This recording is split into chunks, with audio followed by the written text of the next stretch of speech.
Olá, meu amigo, minha amiga, seja muito bem-vindo a mais um vídeo aqui do nosso canal. Prazer enorme estar aqui com você hoje, 16 de janeiro, e mais análise chegando. Vocês sabem que é muita coisa. Se eu tivesse que acompanhar tudo que está acontecendo na política brasileira, a gente ia precisar pelo menos umas 4, 5 lives de 1 hora cada um aqui para poder informar vocês. Então é por isso que eu seleciono aquelas matérias que eu acho que são mais pertinentes para você.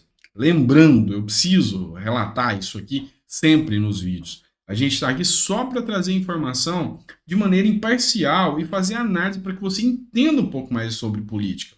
Na minha visão, se você entende de política, você luta pela sua liberdade. E esse é o meu trabalho aqui. Então, assim, não tem qualquer caráter ideológico. A nossa intenção aqui é trazer um entendimento de maneira independente, tá bom? Simples assim, tá certo? E dito isso, a gente já vai para as matérias. Vamos falar agora de Flávio Dino, pessoal. Pois é, tá rolando aí, você já sabe, você que me acompanha, tá rolando aí muitos desfechos, muitos capítulos dessa novela sobre o que aconteceu no domingo, dia 8, tá? Por quê? Porque algumas pessoas já foram presas, algumas pessoas já foram afastadas, e as acusações contra Flávio Dino de que ele sabia do fato, de que ele também foi omisso, continuam ganhando força. Tá? Marcos Duval, que é o senador lá do Espírito Santo, ele ganhou protagonismo trazendo aí acusações de que ele mesmo tinha entrado em contato e tem muitas provas. Dino sabia e Dino foi omisso, tá?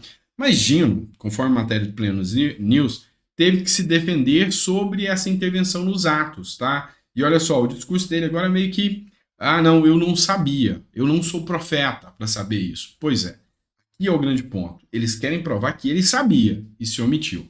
O ministro disse que a pasta chefiada por ele não comanda policiamento ostensivo, nem segurança institucional. O que é o policiamento ostensivo? É o que a polícia militar faz, é o preventivo, tá? Ou seja, de fazer a segurança.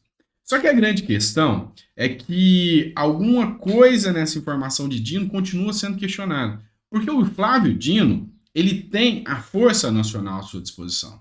E a Força Nacional, ela tem função ostensiva. Esse é o grande ponto que está sendo questionado por juristas, falando que Flávio Dino sabia e que deveria ter agido. Vamos lá. O ministro da Justiça, Flávio Dino, se defendeu no sábado das acusações que poderia ter evitado os atos que causaram danos às sedes dos poderes da República no último domingo.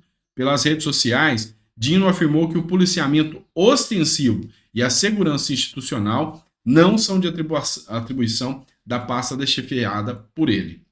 Você vai observar que existe uma matéria dentro do gov.br, pesquisa no Google, tá? Funções da Força Nacional. E lá na matéria, você vai ver, deixando bem claro pelo comando da Força Nacional, que ela obedece e está sob a responsabilidade do ministro da Justiça. Lógico, ela atua em todos os estados, mas ela está sob a responsabilidade do ministro da Justiça. Então você consegue constatar que ele teria sim uma ação ostensiva caso ele quisesse, tá? E aí, é o questionamento contra ele. Ele fala o seguinte: a direita golpista insiste no desvário que eu poderia ter evitado os eventos do dia 8. Esclareço mais uma vez que o Ministério da Justiça não comanda policiamento ostensivo nem segurança institucional, a não ser em caso de intervenção federal que ocorreu na tarde do dia 8, tá? Ou seja, logo depois, e isso chama muita atenção, inclusive, de apoiadores do Bolsonaro, que falam o seguinte: peraí, aconteceu o caso, a intervenção, ela geralmente ela é discutida, ela é argumentada, chefes de comando, a intervenção é feita com discussões, mas no mesmo dia, durante os atos, o decreto de intervenção já estava saindo do forno. Então eles questionam que talvez tivesse sido tudo uma armação, tá? Isso aí é o que circula nas redes bolsonaristas. O ministro da Justiça também se justificou dizendo que propôs uma intervenção e assim teve como atuar na segurança pública do Distrito Federal, somente depois de ter o que chamou de base real. Dino ainda disse que não é profeta e nem engenheiro de obra pronta. Então ele falou que não tinha como ele adivinhar, que ele não sabia. Só que aqui um ponto aqui chama atenção do que ele justamente postou. Ele realmente escreveu assim. Ele falou que ele, tá, foi o responsável pela intervenção federal. Aqui ele fala, ó, justificou dizendo que propôs uma intervenção federal. Então, o que chama atenção aqui é que Dino já tinha em mente esse plano de intervenção e contatou com Lula para que esse decreto de intervenção fosse editado, tá? Isso aí, lógico, por óbvio, chamou a atenção de muitas pessoas. Bora agora falar de Bolsonaro, pessoal. Jair Messias Bolsonaro, vocês sabem que está enfrentando, assim, talvez uma das fases mais nebulosas e tensas da vida dele, graças à série de acontecimentos que vem circulando, né? Até atos dos filhos dele vêm prejudicando o ex-presidente, tá? Há uns dias atrás, depois dos atos que ocorreram no dia 8, foi postado nas redes oficiais de Bolsonaro um vídeo onde se questionava a vitória de Lula. E isso aí, para a justiça, é a consideração de que ele confirmava os atos golpistas e que ele estava participando disso, tá? Entretanto, foi constatado depois que essa postagem, que foi colocada e retirada 2 horas depois, foi feita por Carlos Bolsonaro, ou seja, complicou ainda mais a vida do pai. Só que o advogado de Bolsonaro já veio a público e negou qualquer relação de Bolsonaro com os atos no Distrito Federal, tá? É o Frederic Wassef, eu acho que pronuncia assim, rejeitou qualquer possibilidade de envolvimento do ex-presidente com as manifestações, tá?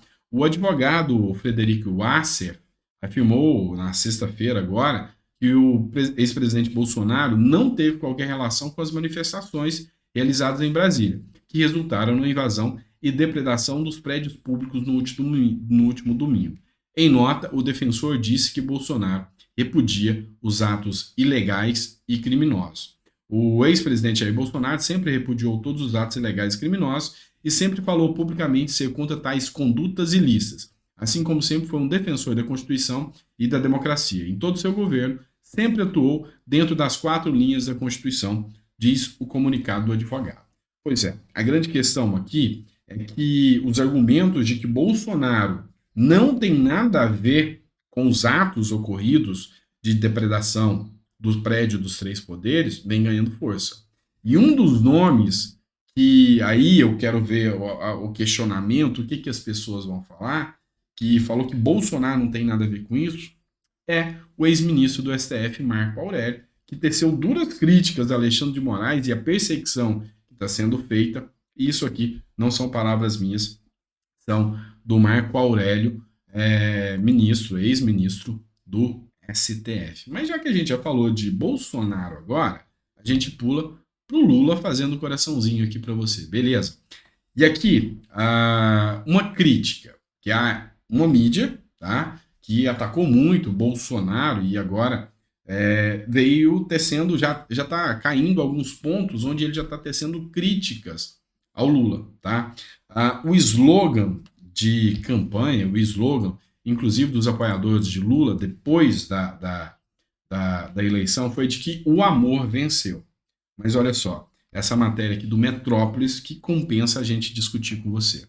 Guilherme Amado postou o seguinte: a SECOM de Lula, que é a SECOM, é a Secretaria de Comunicação, quer criar o Gabinete do Amor, tá, no Palácio do Planalto. Note uma coisa, Gabinete do Amor, entre aspas, e perdão do trocadilho, mas bem aspado mesmo, tá? Por quê? Olha só, o ministro Paulo Pimenta, chefe da Secretaria de Comunicação Social, que é a SECOM, estuda a criação de um Gabinete do Amor no Palácio do Planalto.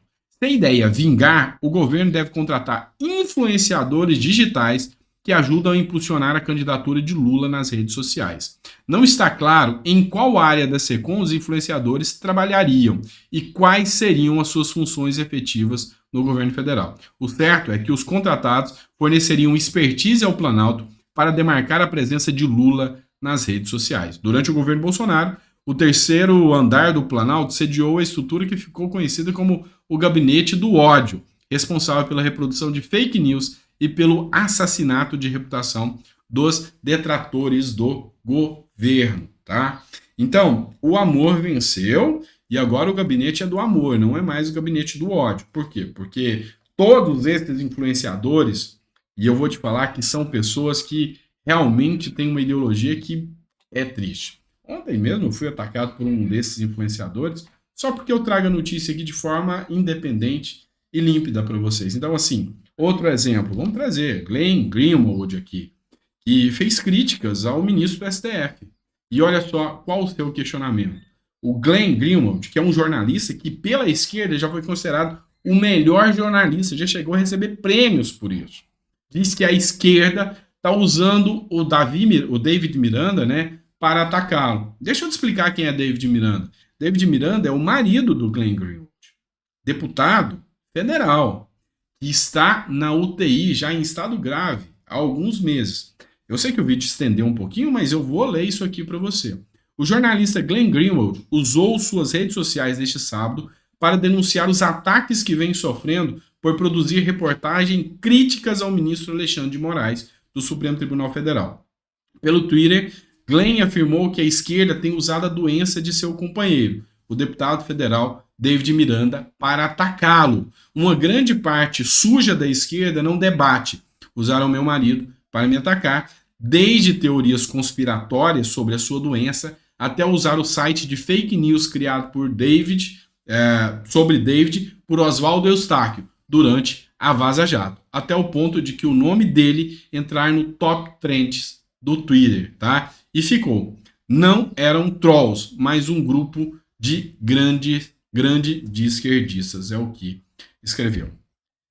Gente, isso aí de ataques a reputações, sair da ala democrática, foi o que a esquerda acusou o bolsonarismo durante 4 anos. No final, próximo das eleições, a esquerda fez para enfrentar o bolsonarismo e tomou gosto. E agora a exceção está virando regra e a prova está aqui. Então, você vai ver que trocam-se as cuecas, mas o bumbum é o mesmo. Ou seja, trocou-se métodos, trocou-se tudo, mas esse gabinete do amor, que foi denunciado pelo próprio Metrópolis, pode acontecer. E logo, logo, Metrópolis, prepara para ser cancelado também. Assim como eu já estou sofrendo ataques, muitas pessoas vão sofrer ainda. Certo? Pessoal, se vocês gostaram do conteúdo, peço a vocês que deixem um comentário de vocês. Tá?